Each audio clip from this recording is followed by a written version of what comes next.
আমরা এই নতুন শিক্ষাবর্ষ 2026 সালে যখন আমরা পদার্পণ করছি, ঠিক সেই সময়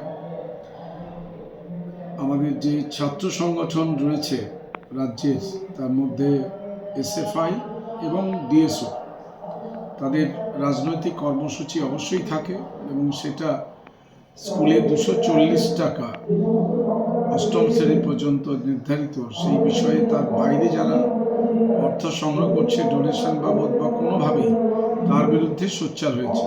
ইতিমধ্যে আমরা দেখেছি দক্ষিণ 24 পরগনায় বুড়ুল গার্লস হাই স্কুল থেকে একেবারে উত্তরবঙ্গের শক্তিগড় গার্লস হাই স্কুল, বিভিন্ন জায়গায় তারা আন্দোলন করেছেন, ধর্ণা দিচ্ছেন, ডেপুটেশন দিচ্ছেন এবং এটা বিভিন্ন পত্রপত্রিকায় প্রকাশিত হচ্ছে।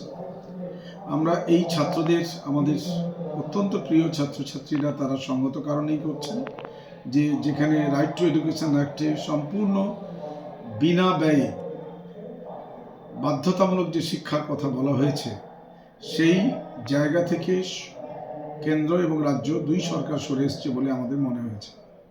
আমরা মনে করি সে বিষয়ে তাদের রাজনৈতিক কর্মসূচি রাজ্যের শিক্ষা দপ্তরে জানানো উচিত। মধ্যশিক্ষা পর্ষদের কাছে যারা একটি বানান ভুলের জন্য 1000 টাকা ফাইন, প্রতিটি কপি, সেটা অ্যাডমিট, রেজিস্ট্রেশন, মার্কশিট ইত্যাদির জন্য।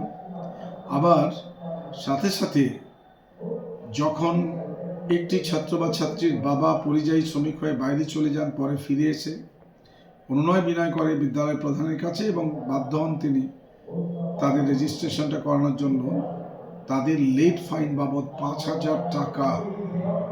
সাইলোকো থাকলে বোধহয় আত্মহত্যা করে মরতেন।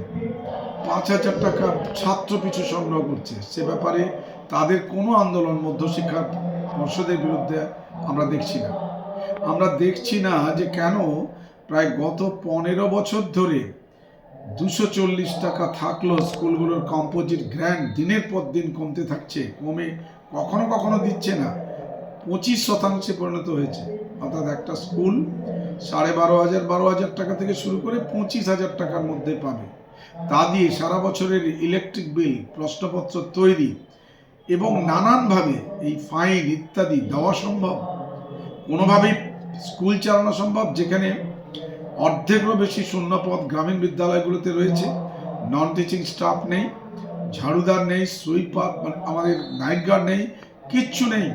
সেই জায়গায় তাদেরকে চালানোর জন্য, বাচ্চাদের জন্য কোথাও ম্যানেজমেন্টের সিদ্ধান্ত নিয়ে, অভিভাবিকাদের সমর্থন নিয়ে যদি কোনো বিদ্যালয় প্রধান সেটা সংগ্রহ করে থাকেন, সেটা জন্য আন্দোলনটা উচিত শিক্ষা দপ্তরের কাছে, যারা গভর্নমেন্ট স্পন্সর করে নিয়েছেন অথচ কোনো দায়িত্ব নিচ্ছে না। একইভাবে সরকারি বিদ্যালয়গুলোর অবস্থা এই আমাদের মতোই করুন। আমরা তাই এই ছাত্র সংগঠনগুলির প্রতি আমাদের আবেদন, তারা যেন এই আন্দোলনটা সুসংগতভাবে, সঙ্গত কারণে যে আন্দোলন করছেন, সেই আন্দোলনটা একেবারে মধ্যশিক্ষা পর্ষদ দপ্তরে, যারা আমাদের অ্যাপয়েন্টিং অথরিটি, অথচ স্কুলগুলো থেকে এক ধরনের তোলাবাজি করছেন, সেই মধ্যশিক্ষা পর্ষদের বিরুদ্ধে শিক্ষা দপ্তরের কাছে তাদের বার্তাটা পৌঁছে দিন। দয়া করে হাত জোড়ে করে অনুরোধ করছি, একেবারে বিদ্যালয়ের প্রধান শিক্ষক শিক্ষিকার কাছে করলে যেটুকু বাতি জ্বলছে তাও নিভে যাবে। তাই তাদের শুভবুদ্ধির সম্পন্ন তারা অবশ্যই সেই আমাদের আবেদনটাকে বিবেচনা করে তাদের আন্দোলন, একেবারে যারা শিক্ষার নীতি নির্ধারণ করে সেই শিক্ষা দপ্তর, সরকার, তাদের সঙ্গে তারা বুঝে নিন।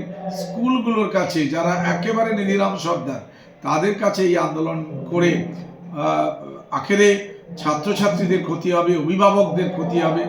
আমরা আশা করব তারা আগামী দিনে তাদের আন্দোলনের অভিমুখ পরিবর্তন করবেন। চন্দন মাইতি, রাজ্য সাধারণ সম্পাদক, advance society for headmasters and mistress, Paschimbanga রাজ্য কমিটি। ধন্যবাদ।